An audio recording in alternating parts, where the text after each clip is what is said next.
अमरोहा की रहने वाली शबनम को मथुरा जेल में सजा दी जाएगी, पर शबनम के बेटे ने अपनी मां को माफ करने की गुहार लगाई है। उसने कहा कि राष्ट्रपति अंकल, मेरी मां को माफ कर दो। ताज का जन्म 13 दिसंबर 2008 को हुआ था। शबनम का बेटा ताज बुलंदशहर के सुशील विहार कॉलोनी में रहने वाले उस्मान सैफी के पास रहता है।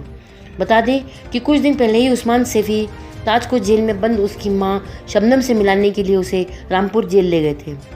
उस्मान सैफी के मुताबिक जब शबनम ने अपने बेटे को देखा तो वो फपक फपक कर रोने लगी और काफ़ी देर तक अपने बेटे ताज से लिपटी रही। साथ ही वो अपने बेटे को बार बार चूम रही थी। शबनम पर बार बार अपने बेटे से कह रही थी कि पढ़ लिख कर अच्छा इंसान बनना, मैं बुरी माँ हूँ, मुझे कभी याद मत करना। रिपोर्ट के मुताबिक पिछले साल 21 फरवरी को शबनम से उसके बेटे ताज और उसके संरक्षक उस्मान से मुलाकात की थी। मुलाकात के दौरान शबनम ने बेटे को टॉफ़ी और कुछ रुपए भी दिए। शबनम के बेटे को गोद लेने वाले उस्मान सैफी ने कहा कि ताज को गोद लेने के लिए उन्हें काफ़ी जद्दोजहद करनी पड़ी थी।